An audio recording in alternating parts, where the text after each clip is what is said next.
Hey, Jamie. How's the coffee down there? Well, it's probably a little warmer than up there. How are you doing? Yeah, it is cold. Today was a little warmer today. Was it bomb cyclone cold?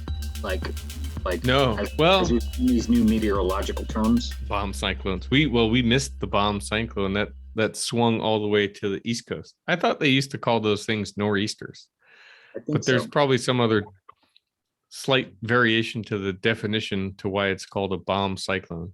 I heard a new one that I shared with my dad, and he thought it was pretty funny. He thought I was just making it up, and I could have been, but a Saskatchewan screamer. for the Canadians. I mean, Yeah. because It's like when a meteorologist goes to a creative writing class, and they're like, "Okay, so bring this back to your broadcast." yeah, it starts to sound more like marketing than meteorology. Yes. But sometimes meteorology is more like astrology. Right. I'm thinking that there's maybe something kind of coming off that green screen that's affecting the brain, but I'm not sure. I think it's in their ridiculously oversized clickers. I mean, you can fit a whole lot into like something the size of a pen, right? And tap it. And they usually have these giant boxes that they are advancing whatever digital slides that they have. From scientific map to scientific map, which is completely accurate. Anyway, we're beating up on the meteorologists here. So did your parents get, oh no, not your parents, but anybody that you have back in Canada, Montreal, Not that I'm aware of. get hit with the bomb no one, cyclone, Saskatchewan screamer? yeah, no one has raised their hand and said, "Hey," but at the same time, they're sort of, I think, used to that kind of weather. I think it's always that from the outside you're looking in, and like they're always concerned about us in Texas whenever it's tornado time or if we get a crazy winter storm. They're more worried about our fragility in those environments. Would they call that a Dallas doomsday? No, that's probably just something about the Cowboys. So the Austin anomaly. Hurt and alliteration. Is this thing on?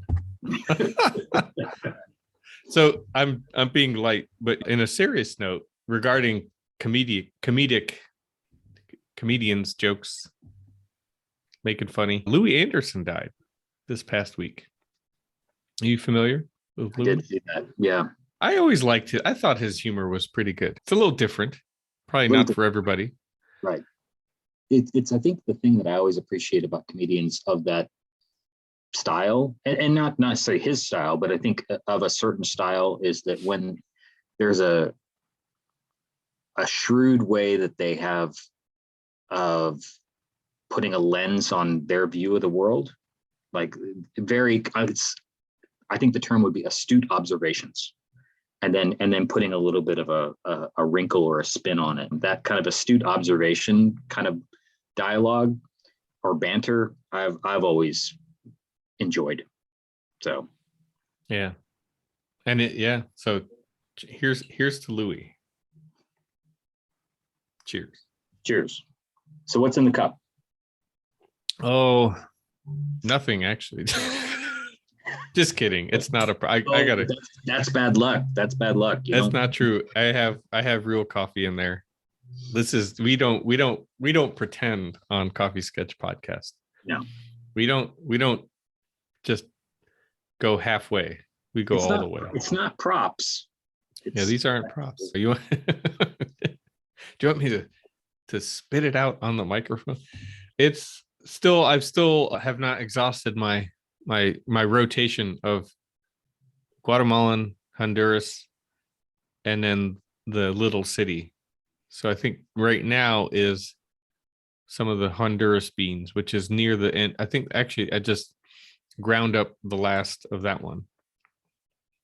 So those two from the grocery store here it's the town next over, but they roast there locally. So is that like the town next over is Detroit? I mean, no, not that far. It's Grand Blanc, the suburb of Flint called Grand Blanc. which I try not to. Nothing against Grand Blanc, but it's. But Flint represent. Yeah, I try and keep close to keep it local. So what about you? Actually, I got some new Little City. I tried a new one, and I don't know. I think it might be how I was telling you they have some seasonal ones that they bring in from partners. This one is called Finca Fatima. It's from Mexico, and it has it's supposed to have a peach tone to it. I don't really taste the peach, but it's also supposed to. In the description that drew me to it was a caramel and nutmeg, and you can really taste that. And so it's pretty good. Sounds good. Only just got it, so this is the first batch. So Finca. So what is there a logo? Finca is farm, right, or field in Espanol, and Fatima is usually associated with like the Virgin Mary. Right. So is there any graphics or description on the bag? No. Oh, it's a cool name though. I don't know. Yeah, I wonder like what they drew that from, but yeah, sounds tasty. So what we were thinking of today, right? We were gonna dig into this, go back a little ways because we skipped over this sketch. So let me pull it up.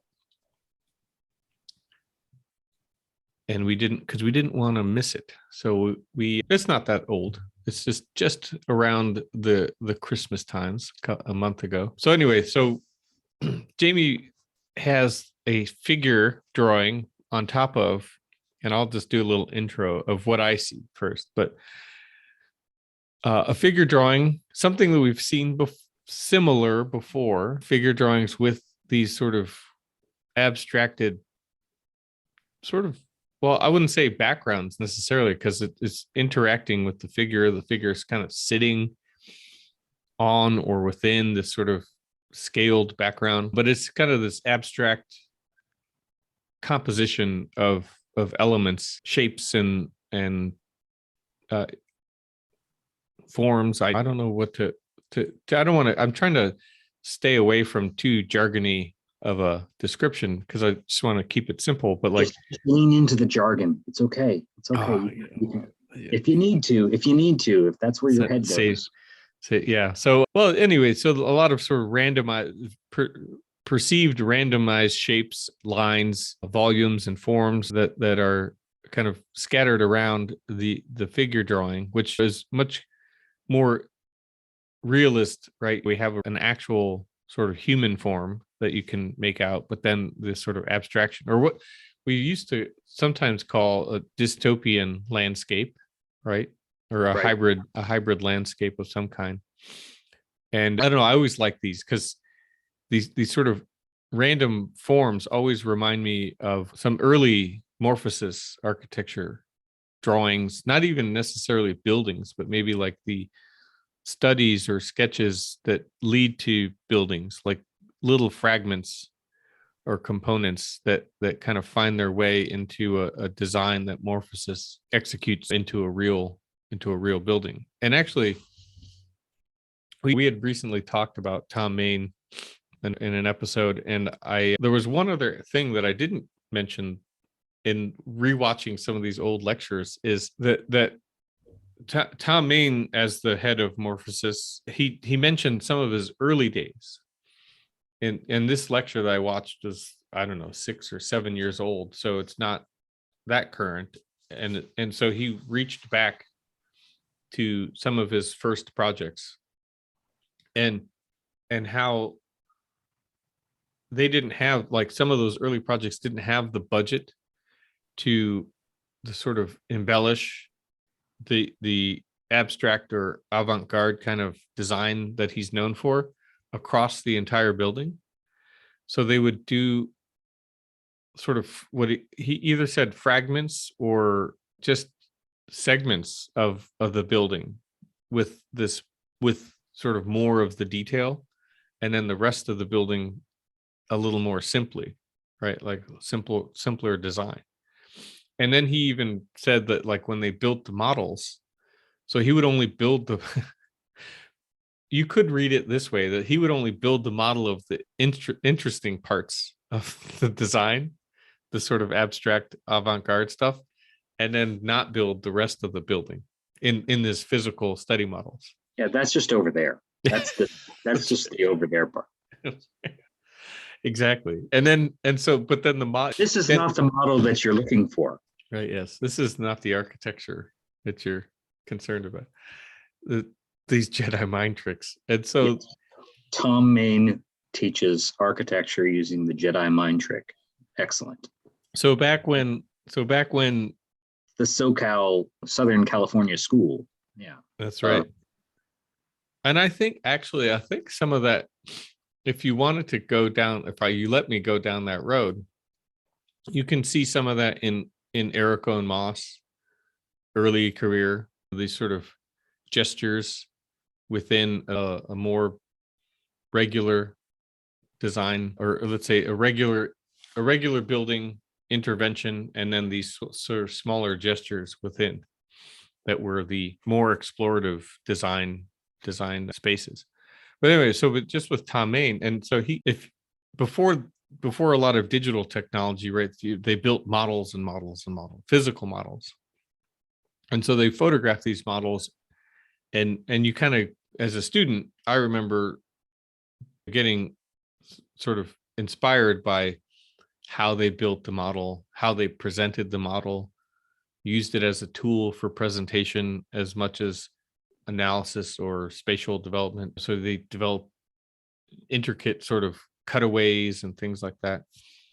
And so almost like he treated so for some of his early work, right, that never got built, I mean, he treated the model as his almost the completion of the project, because the budget would never hit and then it would never get built. So then he had this model that represented I wouldn't say, he wouldn't say the completion of an idea, because I don't even think he thinks his finished buildings are complete.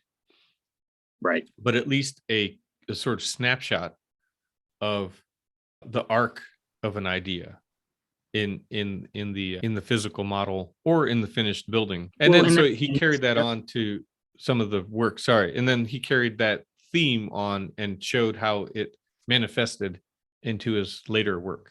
Well, and I was just going to say, I think that kind of hearing where you were going with it is that I think that's quite literally what some of these sketches that I do are in that same mindset or vein, is that they are an arc of an idea. And so it's, not to use jargony terms, but it's accurate, is it's juxtaposing an image of a figure against a backdrop that is also form-like, whether it's form and plan, elevation, section, larger landscape, environment, and so there's this intersection of the form in the field, and that the form itself, when you start to look at the body and sort of figure drawing as an exercise, like we've described on the podcast before, it is form, shadow, light, line, volume, texture, and weight and gravity,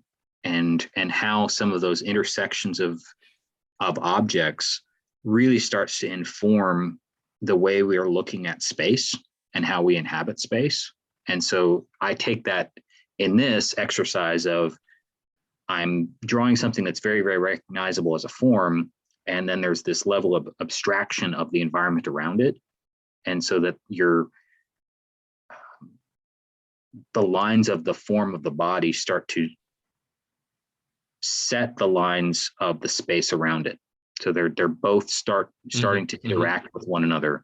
And so there's, in this particular case, yes, there's some grids of this figure in a field and positive and negative study, but then at the same time, there's some arcing forms that start to get generated out of the body that rests on the page. And then you start to look at the whole page and the boundaries of the page, almost as a way to kind of set that environment.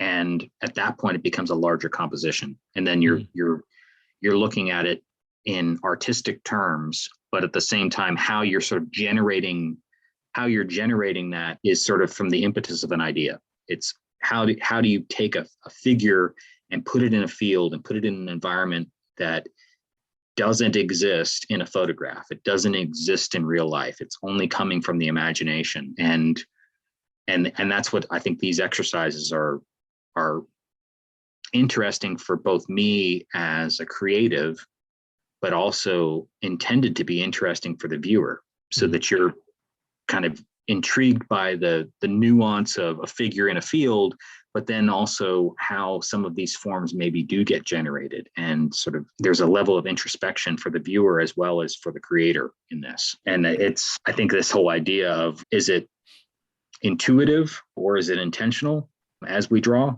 And I think in this particular case, it's a little bit of both.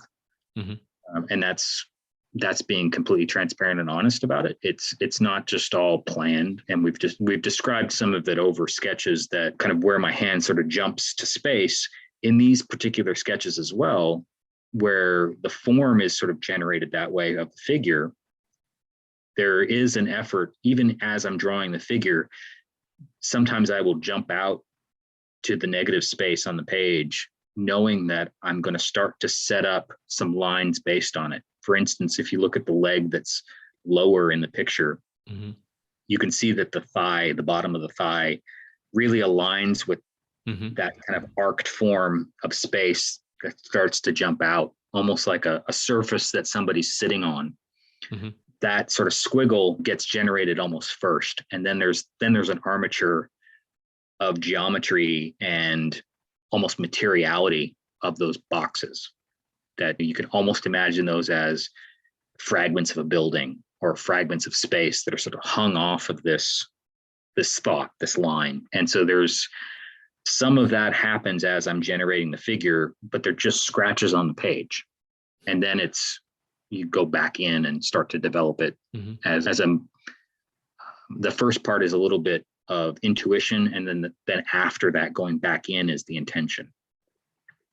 Yeah, and actually, there was a word that you mentioned, and now I forgot, but it was in the development of the sketch. You said something like it's an exercise. You called it an exercise, and I think the idea of treating it like a practice or a target, or starting a drawing that has no necessary target that you're calling a finished piece, and the juxtaposition, or you said, of the human form to the abstract form, I think is kind of like this idea of the known, what we know and what we don't know, right? The realm of the human form, which is a familiar thing, and then the space that interacts, or that could be interaction between. And I think it actually subliminally, who knows, I do remember Tom Main in a lot of his early stuff, say the smaller scale projects,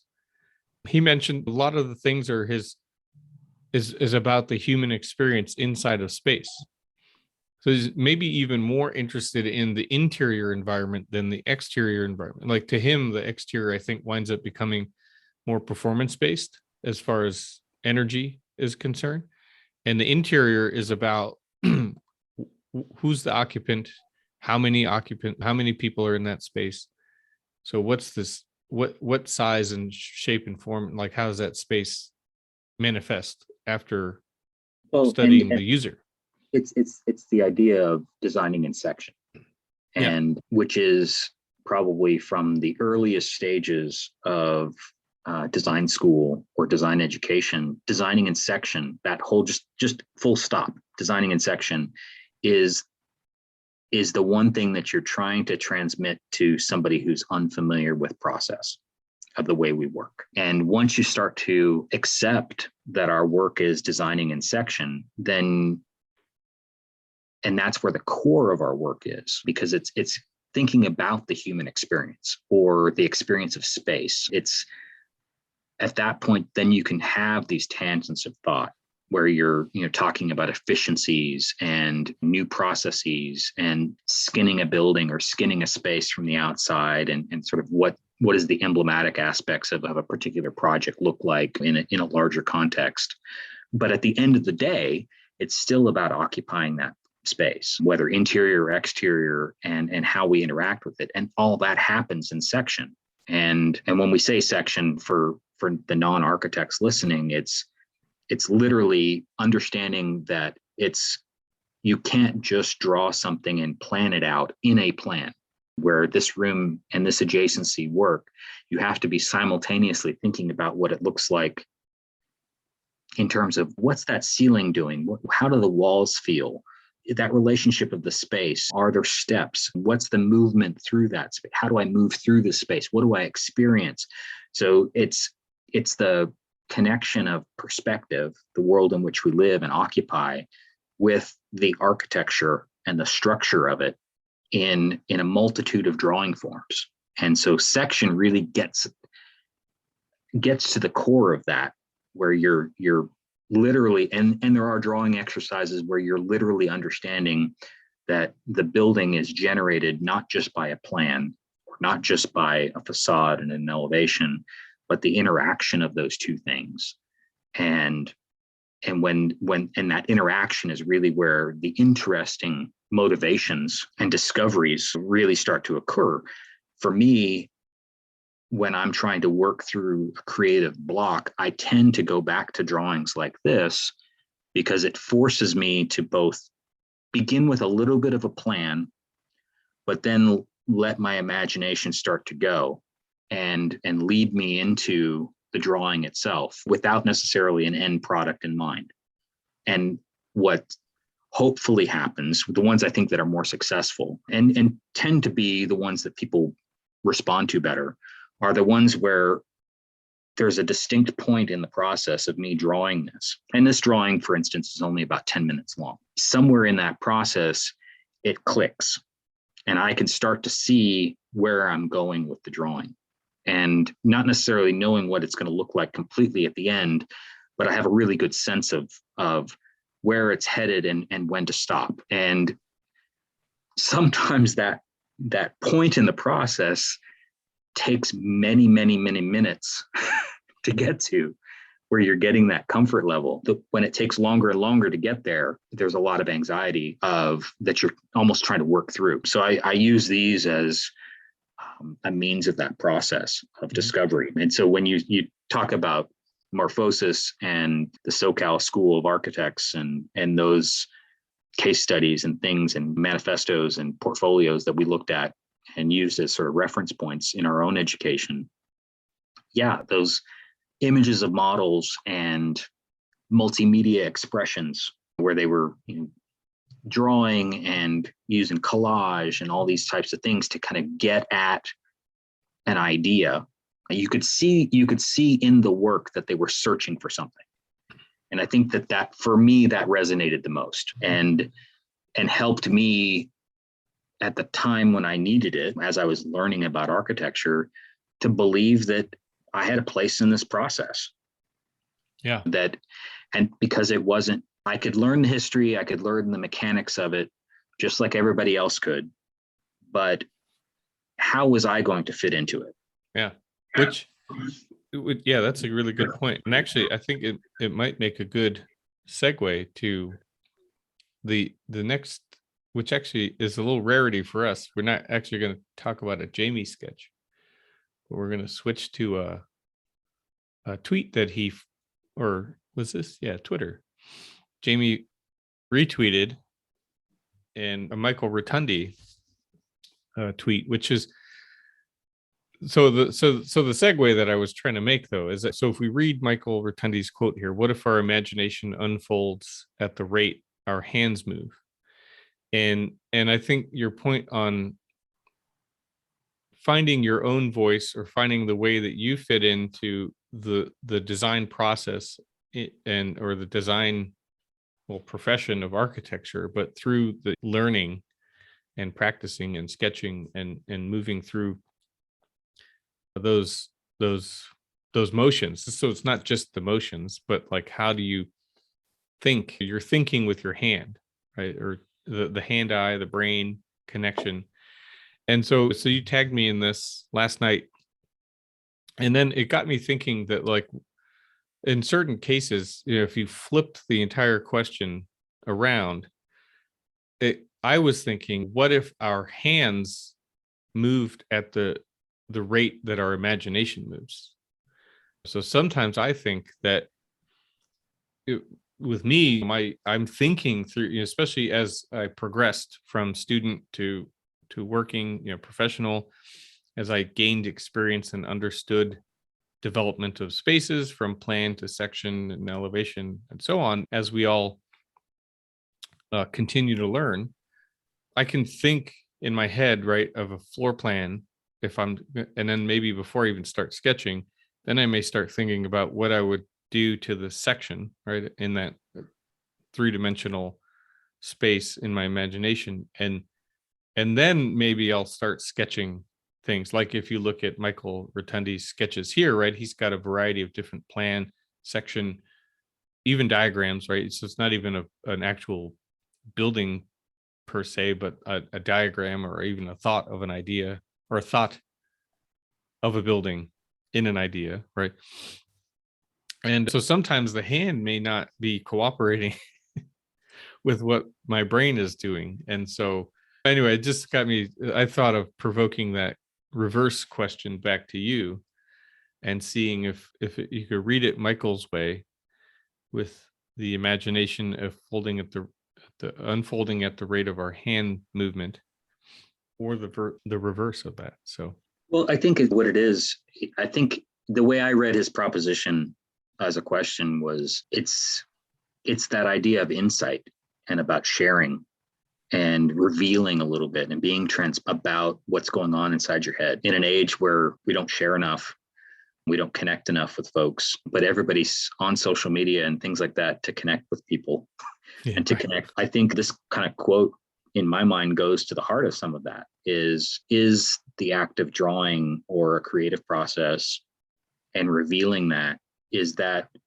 giving a little insight into your own imagination. And I would agree. I would say that through line of thought makes sense.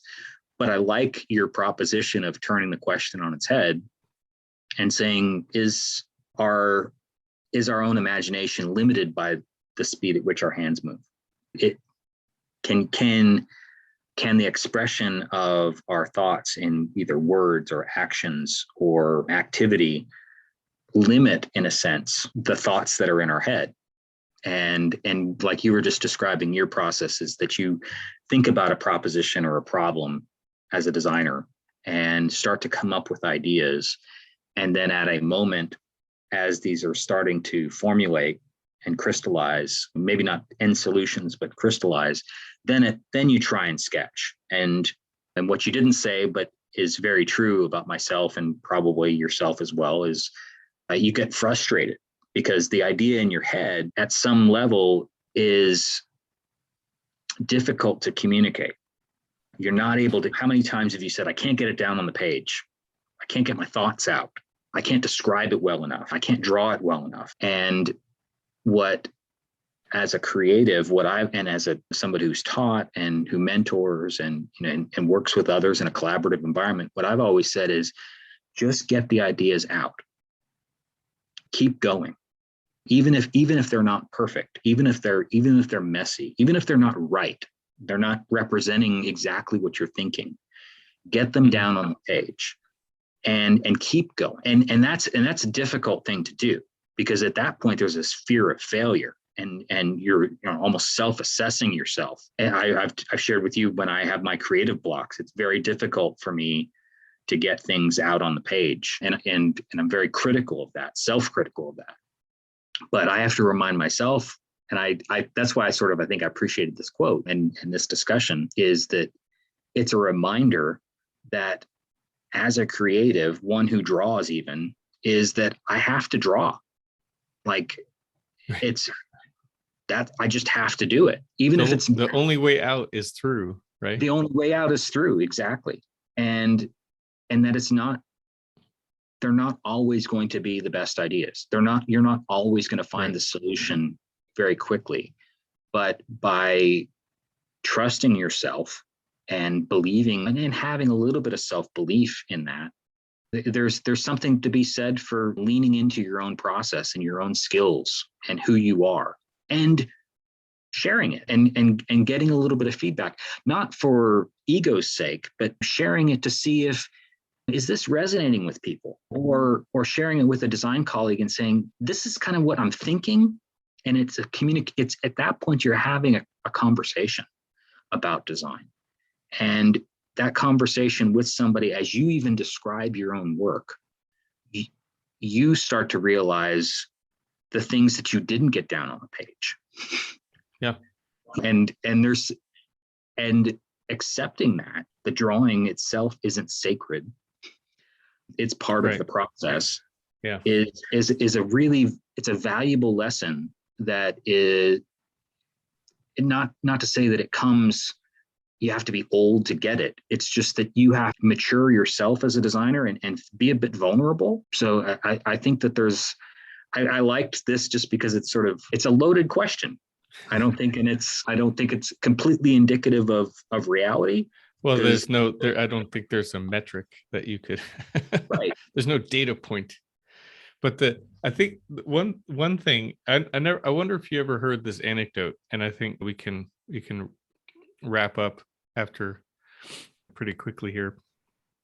I'll let you have the last word, which is always best.